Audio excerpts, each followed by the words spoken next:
There is now an official wedge in the white community and the black community because of what mental health is doing that is well defined.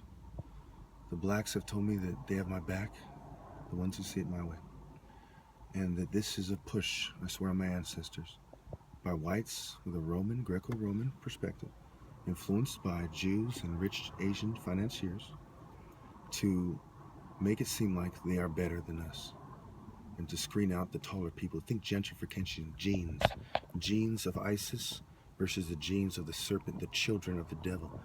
The Bible makes it clear through the flood, the children of devil, and who tortured John on Patmos. It was the Greeks, okay? The Greeks and the Romans and the Jews persecuted us, the pagans, the scientists. So, and they were pagan scientists, pseudoscientists, with alchemical, racist, European, ethnocentric perspectives. So these Eurocentrics that stop at nothing to hoard and to exploit, to marginalize, subjugate, subordinate, and destroy everything it has to do with Judah, are waging a silent war to get rid of us. The reason why the demographics of California are the way they are is because of secret societies, if you will, or just groups of white people. That's why they have neighborhood watch signs. It's a sign for no people like you around here.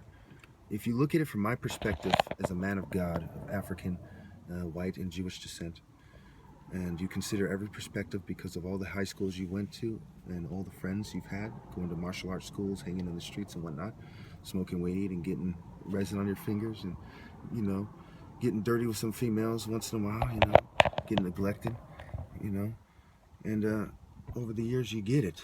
If you're a brain surgeon son with 175 IQ, okay, you don't miss it. And look at it this way, we understand the white people. We're forced to. They're not forced to live in our culture and understand us. So we have a huge advantage. They have to have secret societies to hide these sorts of things. And once they're exposed, they're at a great disadvantage. And no matter what happens in the future, they cannot save face. If you get what I'm saying, right? They load the dice so that you roll the dice, you die. Genetically, gentrification, which is pushing blacks out of white neighborhoods, which is really what it means, and anyone who rolls with them.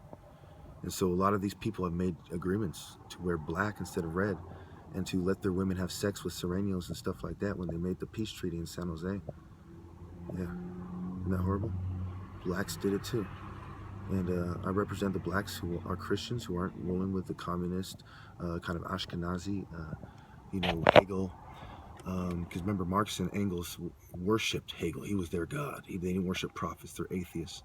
Scientists, pagan scientists, alchemical guys like Newton are their gods. Newton, Leibniz, what they call sacred geometry. Institutions, professors, medical institutions are their gods. So natural healing guys carried away the Rasta capoeira guy, Macacao, and Coda, I believe his name was, okay, was mad, and they vowed to use their money and to help the white man oppress blacks for losing face. This is what happened. Read Fighting for Honor the whole way, and read the chapters 160, where 162 is and 182. Put a special emphasis on that area, and page 11 through 14. Thank you.